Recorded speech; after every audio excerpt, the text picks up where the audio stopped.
যাচাই করে নেন। ওই আবুল সরকার বুখারী শরীফের নাম ধরে যে কথা বলবে, আল্লাহর কথার কোনো গোয়া মাথা আমি কিছুই পাই না। মাথা কোনটা গোয়া কোনটা? কোন মুসলমানের সন্তান যার ন্যূনতম আল্লাহর উপর ঈমান আছে সে এটা বরদাস্ত করতে পারে? চিল্লায় বলেন পারে? এক মুখ আছে দুই কথা কয়, হ্যাঁ মুখ কয় না হুক কয়। আল্লাহর উপর প্রশ্ন তুলে আর মতো জাহেলা মুরাক্কাব। এক মুখে দুই কথা কইলে হ্যাঁ মুখ থাকে, হ্যাঁ তো মুখ থাকে না, হ্যাঁ তো হুক হয়ে যায়। তিরমিজি সিয়াসাতটা সব পড়ে ফেলেছি। এই কথা বলে আপনাদেরকে হাদিস শোনাবে, এরপরে বিভিন্ন জায়গায় পাগলা, বিভিন্ন জায়গায় দরবেশ বয়াতিরা বুখারী মুসলিমে সনদ নিয়ে কথা বলবে। এদের বুখারী শরীফ মানুষকে শোনাবার যোগ্যতা আছে? একটু জোর আওয়াজে বলেন। ওই আবুল সরকার মানিকগঞ্জের গ্রেফতার হয়েছে। এই ভণ্ডটি বলে যে আল্লাহ এক মুখে কয় কথা বলে। আপনাদের মুখ থেকে নাউজুবিল্লাহ বের হয় নাই। কোন মুসলমানের সন্তান যার ন্যূনতম আল্লাহর উপর ঈমান আছে সে এটা বরদাস্ত করতে পারে? চিল্লায় বলেন পারে? বলে আল্লাহ এক মুখে কয় কথা বলে। আল্লাহর উপর প্রশ্ন তুলে আর মতো জাহেলা মুরাক্কাব। ও তার এলাকার লোকেরা বলেছে সে ক্লাস 4 পর্যন্ত পড়েছে, দারিদ্র্যের কষাঘাতে পিষ্ট হয়ে লেখাপড়া করতে পারে নাই, রাস্তায় রাস্তায় গান শিখেছে। তারা আজকে আলেম ওলামাদেরকে চ্যালেঞ্জ করে। এই যে বাউল গান, বয়াতি গান গোটা বাংলাদেশের গ্রামগঞ্জে যেগুলো চালু আছে, বিশেষ করে এই সমস্ত গাজীপুর অঞ্চল, মানিকগঞ্জ, টাঙ্গাইল, বাউল শিল্পী যেগুলো আছে, আল্লাহর কসম করে বলি এ অধিকাংশ বেঈমান মুনাফিক। এগুলোর মধ্যে ঈমান নাই, এগুলোর মধ্যে ইসলাম নাই। এই আবুল সরকারি কয়েকদিন আগে এক পুরুষ এক মহিলাকে বায়াত পরিয়ে তালিম দিয়ে দিচ্ছে তাদের সেজদা গ্রহণ করার পরে। আমার কাছে ভিডিও আছে। সেজদা গ্রহণ করে বলছে এখন থেকে যত ইবাদত করবা, ইবাদত করার সময় পীরের নামটা মনের মধ্যে স্মরণ রাখবে। এই ব্যক্তিকে মুসলমান বলার কোনো সুযোগ আছে? আমরা দেখতে পাচ্ছি তার পক্ষেও কিছু লোকেরা আন্দোলন করে গালি দিয়েছে আল্লাহরে। আপনি যদি বাউল শিল্পী হয়ে থাকেন, ধরলাম যে আপনারা সব শিল্পী অপরাধী নন, কিন্তু যেই ব্যক্তি আল্লাহকে কটাক্ষ করেছে, গালি দিয়ে ফেলেছে, আপনি সেই ব্যক্তির পক্ষ অবলম্বন যখন করেন তখন আপনাকে কি মুসলমান বলার কোনো সুযোগ থাকে? আল্লাহকে যে গালমন্দ করেছে, আজকে যদি বাংলাদেশে খেলাফত কায়েম থাকতো তাহলে এই বেয়াদবটার কল্লা উড়াইয়ে দেওয়া হতো। এই ভণ্ড বাউল ফাউলদের কথা শুনবেন না। এরা জিন্দিক, কোন কোন ক্ষেত্রে নাস্তিক, কোন কোন ক্ষেত্রে মুনাফিক, কোন কোন ক্ষেত্রে এরা কুফরি করে, মানুষকে ঈমানকে ধ্বংস করে দেয়। কবর পূজা, মাজার পূজা, শিরিক বেদাত, মানুষ পূজা, এগুলাই এরাই চালু রেখেছে। ঠিক কিনা জুড়ে বলেন? আল্লাহ পাক এই উম্মাহকে হেফাজত করেন, জুড়ে বলেন আমিন। এলেম এত সহজ নয়। আবু হুরায়রা রাদিয়াল্লাহু তাআলা আনহু 5374টা হাদিস একাই বর্ণনা করেছেন, অথচ আল্লাহর নবীর সান্নিধ্য পেয়েছেন মাত্র 4 থেকে 5 বছর। অথচ আবু বকর সিদ্দিক রাদিয়াল্লাহু তাআলা আনহু আল্লাহর নবীর জীবনের সবচেয়ে লম্বা সঙ্গ তিনি দিয়েছেন। হুজুরের ব্যবসায়িক সঙ্গী, বাল্যকালের সঙ্গী, আল্লাহর হাবিব সাল্লাল্লাহু আলাইহি ওয়াসাল্লামের হিজরতের সঙ্গী, আল্লাহর নবী সাল্লাল্লাহু আলাইহি ওয়াসাল্লামের কবরের সাথী, আল্লাহর হাবিব সাল্লাল্লাহু আলাইহি ওয়াসাল্লামের হাউজে কাউসার বন্টন করার সময় তারও সঙ্গী হয়ে থাকবে। জোরে বলেন সুবহানাল্লাহ। সেই আবু বকর সিদ্দিক তো হাতে গোনা কয়েকটা হাদিস মাত্র বর্ণনা করেছেন। তিনি বলেন আল্লাহ পাকের কোরআন শরীফের আয়াত, ইন্নাল্লাযীনা ইয়াকতুমুনা মা আনজালাল্লাহু মিনাল বায়্যিনাত, ইন্নাল্লাযীনা ইয়াকতুমুনা মা আনজালনা মিনাল বায়্যিনাতি ওয়াল হুদা মিন বা'দি মা বায়্যানাহু লিন-নাসি ফিল কিতাব উলাইকা ইয়ালআনুহুমুল্লাহু ওয়া ইয়ালআনুহুমুল লাঈনুন। আল্লাহ তাআলা বলেছেন কিতাব এবং হেদায়েতের যে কথাগুলো আমি কোরআন কারীমের মধ্যে নাজিল করে দিয়েছি, এই সমস্ত ইলমগুলা যারা লুকিয়ে রাখে, মানুষকে বলে না, ওই সমস্ত ব্যক্তিদের উপরে আমি আল্লাহ পাকের লানত, গোটা জগৎবাসীর লানত। এই আয়াত যদি নাজিল না হতো, হযরত আবু বকর সিদ্দিক বলেন আমি তোমাদের কাছে একটা হাদিসও জীবনে বলতাম না। আল্লাহু আকবার বলেন। কারণ হুজুর বলেছেন মান কাযাবা আলাইয়া মুতাআম্মিদান ফালিয়াতাবাওয়া মাকআদাহু মিনান নার। আমি রাসূলের উপরে একটা মিথ্যারোপ কেউ যদি করে ঠিকানা জাহান্নাম হবে। আমি তো হুবহু সেই শব্দে যে শব্দ রাসূল বলেছেন আমি যদি হুবহু বলতে না পারি, এই জন্য মুহাদ্দিসিনে কেরাম হাদিস বলার সময় বারবার বলেছেন আউ কামা ক্বালা আলাইহিস সালাতুস সালাম, আউ কামা ক্বালা আলাইহিস সালাতুস সালাম। স্পষ্ট বলার পরেও বলেছেন হয়তোবা এরকম বলেছেন, হয়তোবা এরকম বলেছেন। চিৎকার দিয়ে বলেন আল্লাহু আকবার। কত সতর্কতা হাদিস বলার সময়। আর এই বাউল ভণ্ডরা দেখলাম আবার আরবি ইবারত পড়ে, আলিফ বা তাসা পড়ার যোগ্যতা নাই, আরবি ইবারত পড়ে। বলছে আউয়ালু মা খালাকাল্লাহু নূরি। এই শব্দটা যে কি বিশ্রী ভাষায় উচ্চারণ করেছে, আমার মনে হয় যে ওর উপর নতুন করে কোনো শয়তান নাজিল করছে। শব্দ উচ্চারণ জানে না, হাদিস বলে। ভণ্ডামি করার তো লিমিট থাকা উচিত। মনে রাখবেন, হক্কানি আলেম উলামা এই পৃথিবীতে যতদিন থাকবে সমস্ত ভণ্ডারের দাঁত ভাঙ্গা জবাব দেওয়া হবে। কোন ভণ্ডকে ছাড় দেওয়া হবে না, কোন ভণ্ডকে ভণ্ডামি করতে দেওয়া হবে না। ইলমের ময়দানে কোরআন সুন্নাহ কারো বাপদাদার পৈতৃক সম্পদ নয় যে যেমন খুশি তেমন মানুষের কাছে বলে বেড়াবে। নবী করিম সাল্লাল্লাহু আলাইহি ওয়াসাল্লাম নেককার ব্যবসায়ীদের অনেক প্রশংসা করেছেন। শুধু প্রশংসা নয়, তাদের পুরস্কার ঘোষণা দিয়ে আল্লাহর হাবিব সাল্লাল্লাহু আলাইহি ওয়াসাল্লাম বলেছেন আত-তাজিরুস সাদুকুল আমিন মা'আন নাবিয়্যিন ওয়াস সিদ্দিকিন ওয়াস শুহাদা আও কামা ক্বালা আলাইহিস সালাতু ওয়াস সালাম। হুজুর বলেছেন সত্যবাদী, আমানতদার, বিশ্বস্ত ব্যবসায়ী, আত-তাজির আস-সাদুকুল আমিন, সত্যবাদী এবং ব্যবসায়ী যারা সত্যবাদী এবং আমানতদার, তাদের হাসর হবে নবীদের সাথে, তাদের হাসর হবে শহীদদের সাথে, তাদের হাসর হবে সিদ্দিকীনদের সাথে। এর মানে হচ্ছে কথা খুব স্পষ্ট, যারা সততা এবং ন্যায়পরায়ণতার সাথে ব্যবসা বাণিজ্য পরিচালনা করেন তারা আল্লাহ পাকের জান্নাতি হবেন, এতে কোনো সন্দেহ নেই। তবে আবার পরক্ষণে আল্লাহর হাবিব অসৎ ব্যবসায়ীদের ব্যাপারে সতর্কবাণী উচ্চারণ করেছেন। নবী করিম সাল্লাল্লাহু আলাইহি ওয়াসাল্লাম বলেছেন ইউহশারুত তুজ্জারু ইয়াউমাল কিয়ামাতি ফুজ্জারান ইল্লা মানিত্তাকা ওয়া বাররা ওয়া সাদাকা। তিনটা শর্ত দিয়ে দিয়েছেন। আল্লাহর নবী বলেন কিয়ামতের দিন এই পৃথিবীর ব্যবসায়ীদেরকে হাসরের ময়দানে উপস্থিত করা হবে, জমা করা হবে পাপিষ্ঠ রূপে। নিকৃষ্ট পাপিষ্ঠ ব্যক্তিদের কাতারে তাদেরকে শামিল করা হবে। ইল্লা মানিত্তাকা ওয়া বাররা ওয়া সাদাকা। তবে তিনটা গুণ যে ব্যবসায়ীদের মধ্যে থাকবে তাদের বিষয়টা আলাদা। যারা ব্যবসায়ী ক্ষেত্রে তাকওয়া অবলম্বন করবে, যারা সততা অবলম্বন করবে এবং যারা মানুষকে ধোঁকা দেবে না, এই সমস্ত ব্যবসায়ীদের হাসর আল্লাহ পাক নবীদের সাথে করে দিবেন। জোরে বলেন সুবহানাল্লাহ। ইসলাম এমন একটা জীবন ব্যবস্থা আমাদেরকে উপহার দিয়েছেন, কি নাই ইসলামে। আল্লাহর নবী একজন ব্যবসায়ী কাফেলার সামনে দিয়ে হেঁটে যাচ্ছিলেন, খাবারের দোকানদার খাবার নিয়ে বসে আছেন। হুজুর বস্তার ভেতরে খাবার দেখে বস্তার ভেতরে হাত ঢুকিয়ে দিলেন। ফাআসাবাতহুল বালাল। হুজুরের হাতের মধ্যে খাবারের নিচের অংশে একটু ভিজা ভিজা লেগেছে। নবী করিম সাল্লাল্লাহু আলাইহি ওয়াসাল্লাম ব্যবসায়ীকে বললেন কি ব্যাপার? নিচের খাবারগুলা ভেজা, উপরের খাবারগুলো শুকনা। তুমি যে নিচের খাবারগুলো ভেজা উপরে শুকনা এভাবে মেপে দিচ্ছ, এটা নিচের ভিজা কেন? তিনি বললেন হে আল্লাহর নবী আসাবাতহুস সামা, বৃষ্টির পানি পড়েছে। আল্লাহর নবী বললেন বৃষ্টির পানি পড়েছে, কাস্টমারকে দেওয়ার সময় নিচের ভিজা অংশ কেন উপরে উঠায় দিলা না? মনে রেখো মান গাশশা ফালাইসা মিন্নি। এই পৃথিবীতে যারা মানুষকে ধোঁকা দেয় ওই সমস্ত ব্যক্তিরা আমি মুহাম্মদ সাল্লাল্লাহু আলাইহি ওয়াসাল্লামের উম্মতের অন্তর্ভুক্ত নয়। মানুষকে ধোঁকা দেওয়ার কোনো সুযোগ নেই। পৃথিবীর নির্মম বাস্তবতা হচ্ছে ব্যবসায়ী মহলে পদে পদে ধোঁকা, প্রতারণা, ছলছাতুরি, ঠকবাজে ভরে গেছে। ঠিক না বেঠিক জুড়ে বলেন? ওজনে কম দেয়, খাদ্যে ভেজাল দেয়, এক নাম্বার জিনিসকে দুই নাম্বার বলে বিক্রি করে, আবার কসম করে মিথ্যা কথা বলে। আলেম গেলে এক ভাষায় কথা বলে, সাধারণ মানুষ গেলে আরেক ভাষায় কথা বলে। হুজুর আপনি আসছেন, আপনার সাথে আমি মিথ্যা কথা বলতে পারি?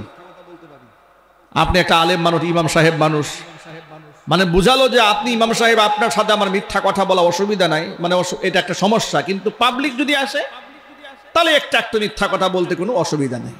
বিষয়টা কি এরকম? আল্লাহ তাআলা ব্যবসাকে হালাল করেছেন। আহাল্লাল্লাহুল বাইআ, ব্যবসা হালাল না হারাম?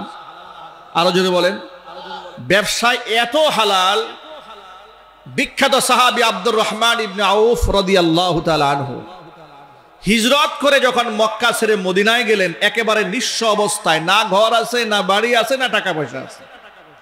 আনসারী সাহাবীদের সাথে ভাই ভাই সম্পর্ক করে দিলেন, মানুষের ঘরে বসবাস করেন, থাকেন। আব্দুর রহমান ইবনে আউফ বললেন, হে মদিনার আনসারীরা, তোমাদের বাজার কোন দিকে? বলে, এই দিকে আমাদের বাজার। আমাকে একটু বাজারে নিয়ে চলো। তিনি বাজারে গেলেন, গিয়ে দেখেন সারি বাঁধা লোকেরা বসে আছে বিভিন্ন পণ্য নিয়ে। তো বাজারের শুরু মাথায় এক ব্যক্তি ছোট্ট একটা ঝুপড়ি নিয়ে কিছু পণ্য নিয়ে বসে আছে, পণ্যগুলো বিক্রি হচ্ছে না। এখন আব্দুর রহমান ইবনে আউফ তাকে বললেন, তুমি কি এগুলা বিক্রি করবে? বলে, হ্যাঁ করব। তা আমার কাছে পুরোটাই বিক্রি করো, বাকিতে সকালে বিক্রি করো, বিকালে তোমাকে কত দাম বলো, আমি বিকালে পূর্ণ টাকা তোমাকে আমি পরিশোধ করে দেব। আব্দুর রহমান ইবনে আউফ রাদিয়াল্লাহু তাআলা আনহুকে তিনি বাকিতে পুরো এক ঝুড়ি মালামাল বিক্রি করে দিলেন। আল্লাহ পাক তাকে ব্যবসার হিকমা দিয়েছিলেন, কৌশল দিয়েছিলেন। ব্যবসার কৌশল কি সকলে জানে? সবাই কি ক্যাপাসিটি বুঝে? সবাই কি সফলকাম হয়? না, সবাই সফল হয় না। আব্দুর রহমান ইবনে আউফ রাদিয়াল্লাহু তাআলা আনহু বলেন, সেই আমার ব্যবসার সূচনা হলো, আল্লাহ তাআলা আমার ব্যবসার মধ্যে এমন বারাকা ঢেলে দিয়েছেন, নবী করিম সাল্লাল্লাহু আলাইহি সাল্লাম আমার জন্য দোয়া করেছেন। আল্লাহর নবী আমার ব্যবসায় দোয়া করার পর থেকে আমি ছায়ের মধ্যেও যদি হাত দিয়েছি, মহান আল্লাহ পাক এই ছাইটাকেও সোনা বানিয়ে দিয়েছেন। তারা অসৎ ব্যবসায়ী ছিলেন না, তারা সম্পদের যাকাত দিয়েছেন, মানুষের অধিকার নষ্ট করেননি। আল্লাহর নবীর ইন্তেকালের পরে মদিনাতুল মুনাওয়ারার মোটামুটি খাদ্যের দুর্ভিক্ষ চলছে, খুব কষ্টে মানুষের জীবনযাপন চলছে। এমন সময় নবী করিম সাল্লাল্লাহু আলাইহি ওয়াসাল্লাম এই বিখ্যাত সাহাবী আব্দুর রহমান ইবনে আউফ রাদিয়াল্লাহু তাআলা আনহুর ব্যবসায়ী একটা কাফেলা 1000 উট বহন করে খাদ্য সামগ্রী নিয়ে মদিনাতুল মুনাওয়ারায় ঢুকেছে। কিতাবের মধ্যে এসেছে, মদিনাতুল মুনাওয়ারায় 1000 উট যখন ঢুকেছে, উটের পায়ের আওয়াজে মনে হচ্ছিল মদিনাতুল মুনাওয়ারায় ভূমিকম্প হচ্ছে, কারণ একসাথে উট ঢুকেছে 1000। এই 1000 উট ভর্তি খাবার, রসদপত্র। উম্মুল মুমিনিন মা আয়েশা রাদিয়াল্লাহু তাআলা আনহা ঘর থেকে জিজ্ঞেস করলেন যে কিসের আওয়াজ হয় বাইরে? বলা হলো, রাসূলের সাহাবী আব্দুর রহমান ইবনে আউফের ব্যবসায়ী কাফেলা এসছে, বিরাট ব্যবসায়ী মালামাল নিয়ে এসেছে, 1000 খানিক উট ভরা শুধু ব্যবসার মালামাল। এ কথাটা শুনে মা আয়েশা এত খুশি হলেন, আল্লাহর কাছে হাত তুলে আব্দুর রহমান ইবনে আউফ রাদিয়াল্লাহু তাআলা আনহুর জন্য দোয়া করলেন, তার সম্পদের জন্য দোয়া করলেন, সম্পদের বারাকার জন্য দোয়া করলেন। মা আয়েশা তার জন্য দোয়া করেছে। এই সংবাদ যখন আব্দুর রহমান ইবনে আউফের কান স্পর্শ করলো, আমাদের কলিজার টুকরা মা উম্মুল মুমিনিন মা আয়েশা রাদিয়াল্লাহু তাআলা আনহা আমার ব্যবসার জন্য দোয়া করেছেন এবং তিনি মালামাল দেখে খুশি হয়েছেন। এ কথা শুনে আল্লাহর কৃতজ্ঞতা আদায় করে 1000 উট ভর্তি রসদ সব মদিনাবাসীকে তিনি আল্লাহর রাস্তায় দান করে দিলেন।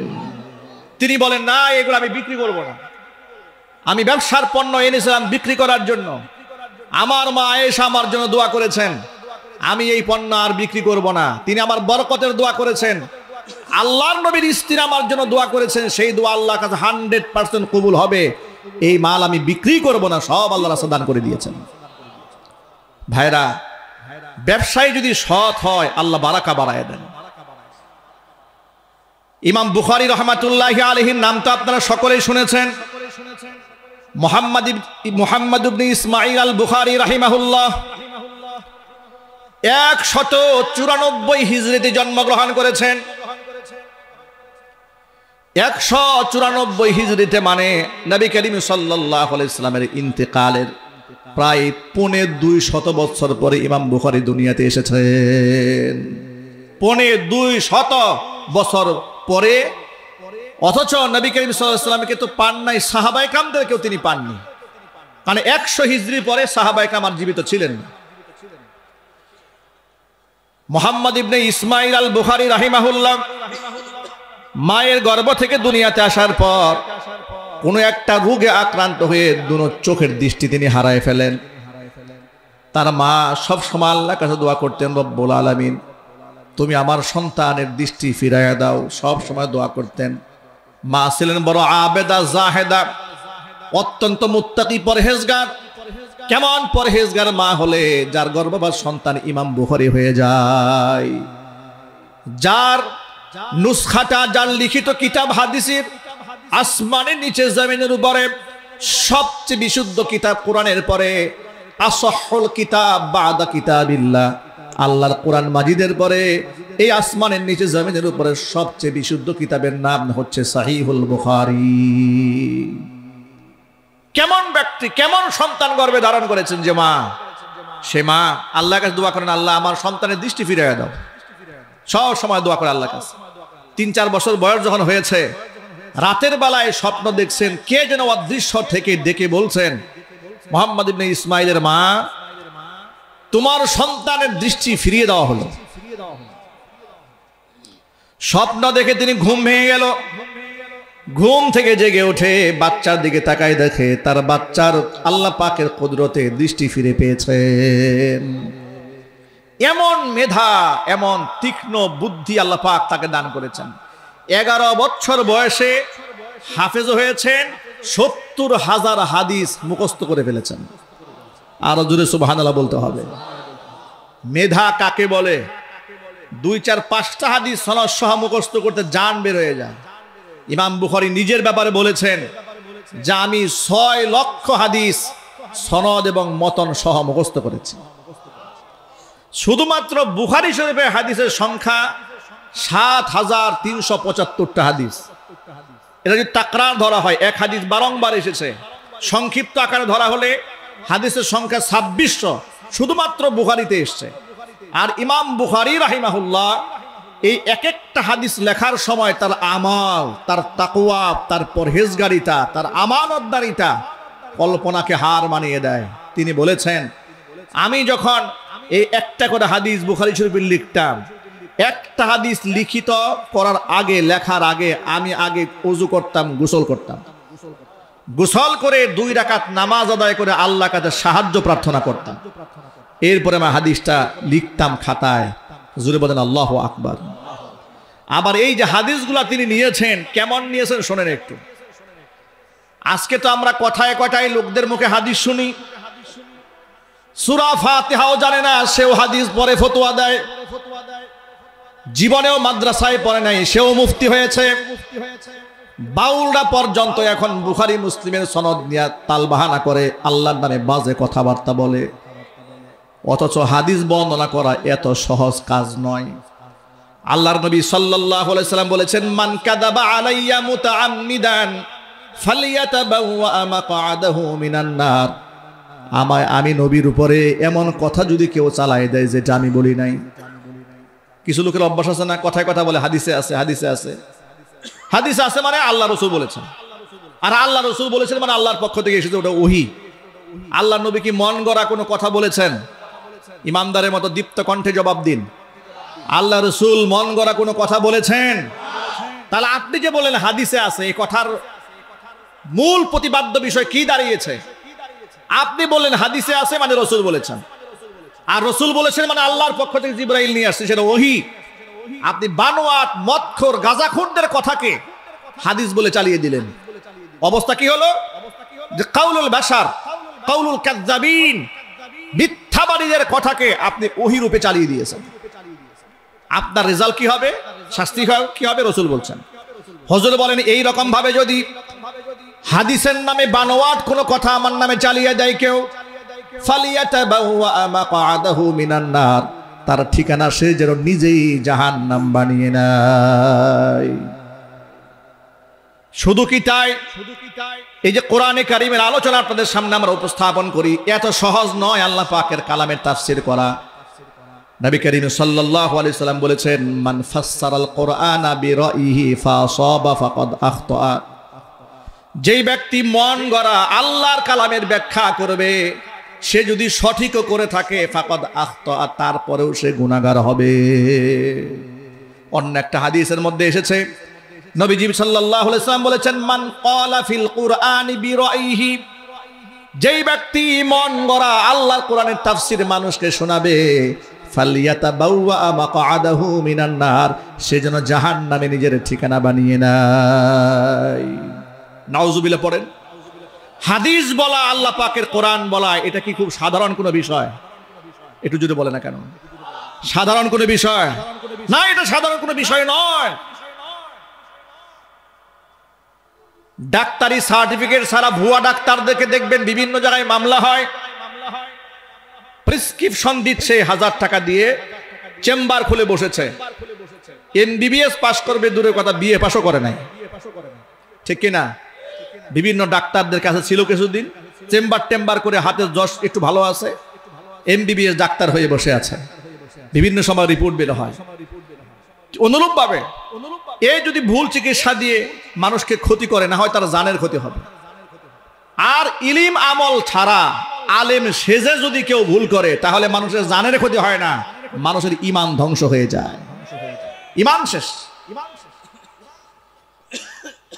একটা হাদিস কত সতর্কতার সাথে মুহাদ্দিসরা গ্রহণ করেছেন, ছোট্ট একটা এক্সাম্পল দেই।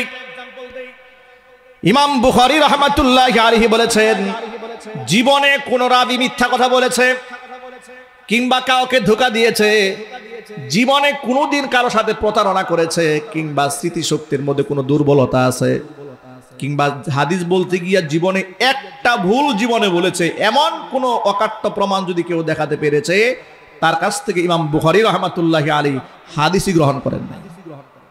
হাদিসগুলো এইরকম ভাবে সংরক্ষণ করা হয়েছে, আল্লাহু আকবার বলবেন না? সংরক্ষণের একটা এক্সাম্পল দেই। ইমাম বুখারী শুনতে পেলেন যে অমুক জায়গায় একজনের কাছে একটা হাদিস আছে, দৌড়ে গেলেন তার কাছে হাদিস আনার জন্য। সেখানে গেলেন, যাওয়ার পরে গিয়ে দেখলেন সে ঘোড়াকে ডাকতেছে, ঘোড়াকে ওই যে খাবার দিয়ে ডাকতেছে, আসো তোমাকে খাবার খাওয়ানো হবে। ঘোড়া দৌড়ে গেছে, তো ঘোড়া কাছে যাওয়ার পরে সে আর খাবারটা দেয় নাই। ইমাম বুখারী রাহমাতুল্লাহি আলাইহি বলেছেন, একটা প্রাণীর সাথে যে ধোঁকাবাজি করেছে তার কাছ থেকে আমি হাদিস নেব না, কারণ যে একটা প্রাণীর সাথে ধোঁকাবাজি করতে পারে, সে হাদিস বলতে গিয়ে যে মিথ্যা কথা বলবে না, এর গ্যারান্টি কি? এই জন্য তিনি তার কাছ থেকে হাদিস নেন নাই। আল্লাহ পাকের কোরআন যেমন আল্লাহ পাক হেফাজত করেছেন, আল্লাহ রসুলের বিশুদ্ধ হাদিসগুলাকেও আল্লাহ সুবহানাহু ওয়া তাআলা কিয়ামত পর্যন্ত হেফাজত করবেন। কেন? কারণ এটা যদি হেফাজত না থাকে তো আপনি কোরআনের উপর আমল করবেন কি করে? হাদিস যদি সঠিকভাবে সংরক্ষিত না হয়, আপনি সঠিকভাবে আমল করবেন কি করে?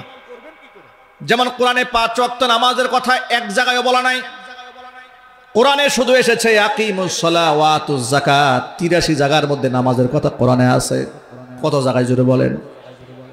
যাকাতের কথা 32টা আয়াতের মধ্যে আছে, নামাজ এবং যাকাত একসাথে 27টা আয়াতের মধ্যে আছে, হজের কথা 12টা আয়াতের মধ্যে আছে, রোজার কথা 5টা আয়াতের মধ্যে আছে।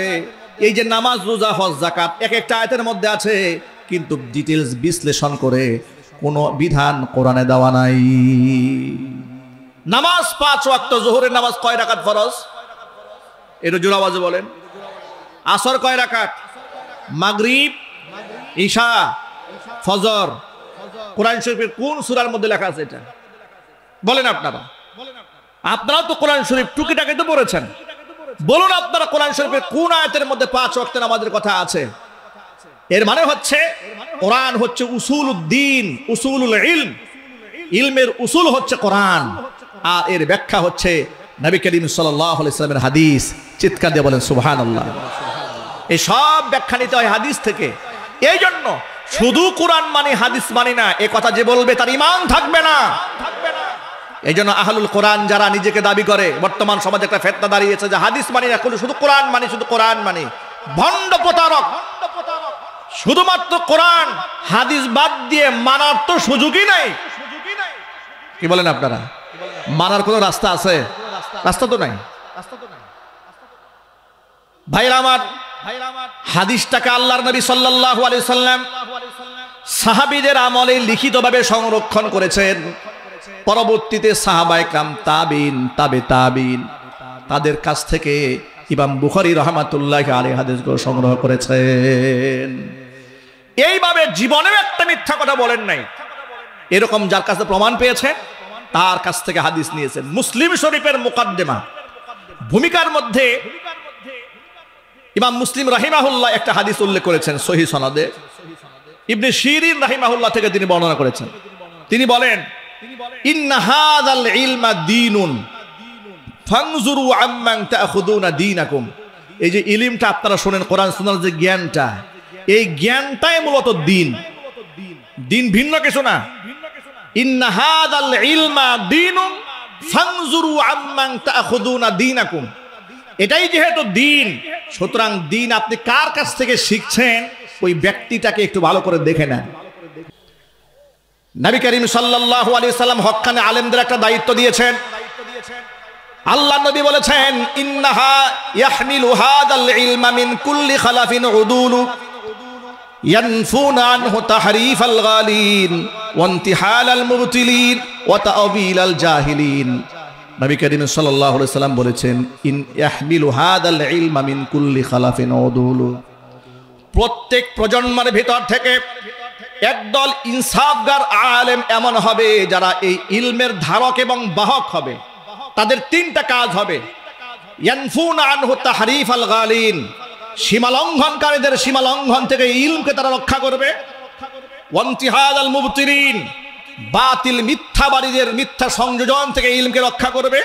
ওয়া তা'ওয়িলাল জাহিলিন, মূর্খদের অবব্যাখ্যা থেকে এই ইলমকে তারা রক্ষা করবে।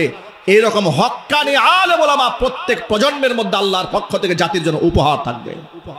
আল্লাহু আকবার বলেন। যার দরুন মাউজু হাদিস লোকেরা বানিয়েছে, জাল হাদিস, কিন্তু সঠিক হাদিস বলে দেওয়ার জন্য আলেম সমাজে আছে না ভাই? আরো জোরে বলেন। বাউলরা উদ্ভট কথাবার্তা বলে, এর সঠিক ব্যাখ্যা জাতির সামনে পেশ করার জন্য দায়িত্বশীল আলেম ওলামারা আছে না নাই? আছে। এই জন্য কার কাছ থেকে ইলম নেবেন খুব সাবধান। যেখানে সেখানে যার কাছ থেকে ফতোয়া নেবেন না। যে যার মধ্যে ইলম আছে, আমল আছে, ইলমের গভীরতা আছে, তার কাছ থেকে ইলম নিতে হবে। সেখান থেকে ফতোয়া নেওয়া যাবে না। কারণ এই দুনিয়াতে আপনি চিকিৎসা করাতে গেলে আপনি নিজে তদন্ত করে খুঁজেন ভালো ডাক্তার কোথায় আছে। বলে কোনাবাড়িতে হয় না, গাজীপুর চলো। গাজীপুর হয় না, উত্তরাতে চলো। উত্তরে তো হয় না, ধানমন্ডিতে চলো। দেশেও হয় না, সিঙ্গাপুর চলো। ঠিক কিনা বলেন? আপনি এত সচেতন বডির ব্যাপারে আর ইলমের ব্যাপারে, পাগলে যে কথা বলে ওই পাগলের কথা নিয়ে নাচা শুরু করছেন। ছাগলে কথা বলে নাচা শুরু করে দিয়েছেন। কথাই কথাই ভণ্ডামি করে নাচানাচি শুরু করলেন। এটা সুস্থ মানুষের কাজ নয়, এটা বিবেকবান মানুষের কাজ নয়। বিবেকবান হচ্ছে সেই ব্যক্তি যে ব্যক্তি ইলমের আমানত রক্ষাকারী ব্যক্তির কাছ থেকে ইলম গ্রহণ করে। কথা ঠিক নেবে একজনে বলেন। আমি আমার ব্যবসায়ী ভাইদেরকে কথা বলতে গিয়ে এত কথা বললাম, তার কারণটা শোনেন। ইমাম বুখারী রাহমাতুল্লাহি আলাইহি এত বড় আলেম হওয়া সত্ত্বেও একজন ব্যবসায়ী ছিলেন। কেমন ব্যবসায়ী ছিলেন বুঝাবার জন্য এত হিস্ট্রি টেনেছি। ব্যবসায়ী ভাইরা এই পয়েন্টটা মনোযোগ সহকারে শোনেন। ইসলামী শরীয়তের ব্যবসার মূলনীতি আছে, কিতাবুল বুয়ু আলাদা অধ্যায় আছে। এগুলো আমরা যারা মাদ্রাসায় পড়েছি, আলেম হয়েছি, আমরা এগুলো পড়েছি। কিতাবুল বুয়ু ব্যবসা সংক্রান্ত অধ্যায়, কিতাবুল ওয়াকালাত উকালতির অধ্যায়, এরপরে বিচার ব্যবস্থাপনা, জুডিশিয়াল ল, ম্যাজিস্ট্রেট আদালতে বসে কি ফতোয়া দেবে, রায় দেবে, সিদ্ধান্ত দেবে, আলেম ওলামারা সব পড়েছে। কিন্তু প্র্যাকটিক্যাল লাইফে এগুলো বাস্তবায়ন করতে না পারাতে সমাজের মধ্যে ঘুষখোর, মিথ্যাবাদী, চাঁদাবাজ, লুটতরাজ, ডাকাত, খুনিরা নেতৃত্ব দিয়ে বেড়াচ্ছে। এজন্য সমস্ত ভেদাভেদ ভুলে গিয়ে আগামীর বাংলাদেশটাই কোরআনের বাংলাদেশ বানাবার জন্য হাতে হাত রেখে কাঁধে কাঁধ মিলিয়ে ময়দানে ঝাঁপিয়ে পড়তে হবে। বাংলাদেশের মধ্যে একটা গুঞ্জন শুরু হয়েছে যে তন্ত্রমন্ত্র বহু দেখেছি, আমরা কোরআনের শাসন দেখিনি, আমরা কোরআনের শাসন দেখতে চাই। এটা টেকনাফ থেকে তেতুলিয়া, রূপসা থেকে পাথুরিয়া পর্যন্ত আওয়াজ উঠেছে। ইখতিলাফাত, নিজস্ব বিতর্কত মতবাদ সব আপন আপন জায়গায় রেখে ইসলামপন্থী, কোরআনপন্থী নবী করিম সাল্লাল্লাহু আলাইহি সাল্লামের সুন্নাহপন্থী তাহজিব তামাদ্দুনকে ধারণ করে লালন করে এমন ব্যক্তিরাই নেতৃত্ব আসবে। ঝাঁপিয়ে পড়তে হবে, হাত রেখে প্রস্তুত করে দুহাত দেখতে চাচ্ছি।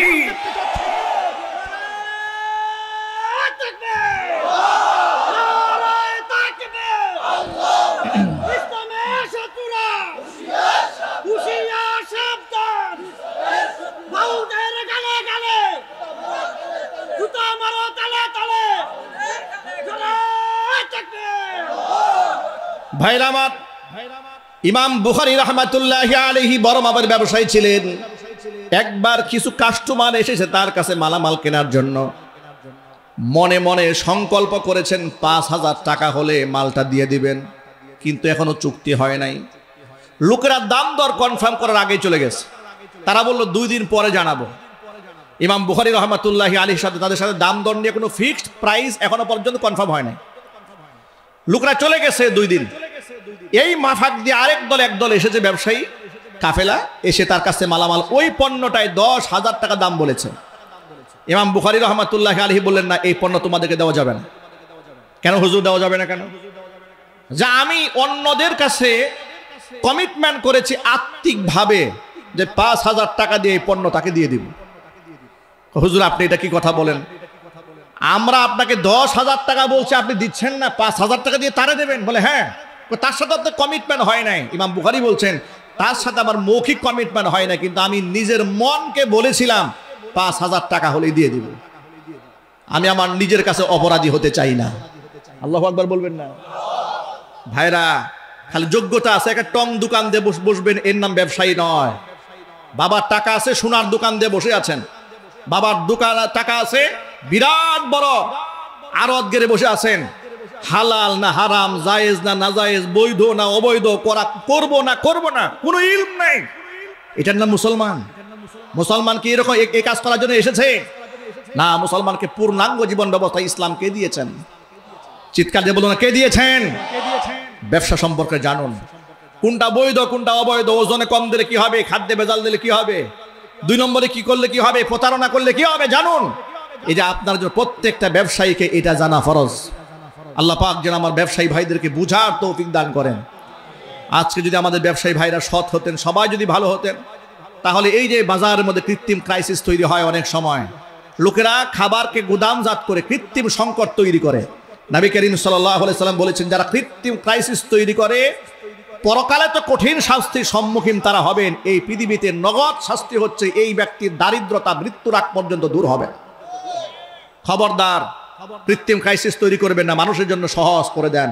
আল্লাহ পাক যে কথাগুলো আপনাদের সামনে উপস্থাপন করেছি, সবার আগে আমাকে, এরপর আমার ভাইদেরকে, মা বোনদেরকে সকলকে আমল করার তৌফিক দান করেন। একটু জোর আওয়াজে বলুন আল্লাহুম্মা আমিন। প্রিয় বন্ধুগণ, আমার ব্যবসায়ী ভাইদেরকে আল্লাহ তাআলা কবুল করেন এবং ইলমের আমানত রক্ষা করে আলেম ওলামাদের সাথে, হক্কানে আলেমদের সাথে আমাদেরকে সুসম্পর্ক বজায় রেখে চলার তৌফিক আল্লাহ পাক দান করেন। আমিন। ওয়া আখিরু দাওয়ানা আনিল হামদুলিল্লাহি রাব্বিল আলামিন। ওয়াসসালামু আলাইকুম ওয়া রাহমাতুল্লাহি ওয়া বারাকাতুহু।